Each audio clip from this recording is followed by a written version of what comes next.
सगळ्यांना जय शिवराय. आपण या निवडणुकीत मुंबईसह महाराष्ट्रात आपण कोणालाही कुठल्याच प्रकारचा कसलाच पाठिंबा दिलेला नाही. काही जणांनी काही बांधवांनी कुठं कुठं पाठिंबा दिलेला असेल किंवा त्यांचा तो वैयक्तिक काही जणांनी निर्णय घेतलेला असेल, त्यांना तो अधिकार आहे.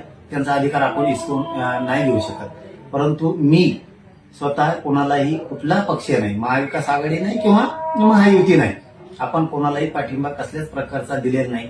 कोणाचे काही पत्रक प्रसिद्ध झाले असतील पाठिंब्याचे किंवा अनेक काही मुंबईमध्ये काही प्रकार झाले असतील, परंतु माझा कोणालाही अक्षरशः खरं सांगतो कसं कुठलाही पाठिंबा नाही.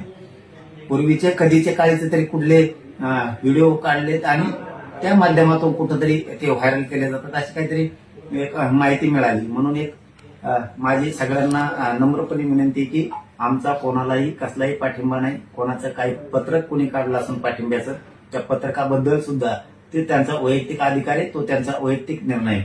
माझा म्हणून मी कोणालाही पाठिंबा दिलेला नाही. हे सगळ्यांनी बांधवांनी सगळ्यांनी समजून घ्यावं. ना महायुती ना महाविकास आघाडी.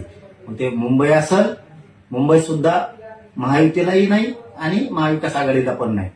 आणि उर्वरित महाराष्ट्रात सुद्धा ना महायुतीला आहे ना महाविकास आघाडीला आहे. कोणालाही माझा कसलाही पाठिंबा नाही, याची सगळ्यांनी नोंद घ्यावी. चळवळीत असणाऱ्या पोरांना मात्र सगळ्यांनी लक्ष ठेवलं पाहिजे. आणि मराठा समाजाला विरोध करणारे, मराठा समाजाच्या आरक्षणाला विरोध करणारे ते जर कुठं कुणी उभे असतील तर त्यांना मात्र मराठा समाजाने कधीही सहकार्य करू नये. शेवटी ते मराठ्यांच्या लेकरांच्या मुळावर उठणारे लोक असतात, हे मराठा समाजाने समजून घ्यावं. पुन्हा पुन्हा एकदा तेच सांगतो की पूर्वीच्या कधीच्या क्लिप बाहेर काढून ते आता व्हायरल करून पाठिंबा असं जर कोणी म्हणत असेल तर ते चुकीचं आहे. मी मुंबईसह महाराष्ट्रात कुठंही ना महायुतीला ना महाविकास आघाडीला कुठेही मी पाठिंबा दिलेला नाही.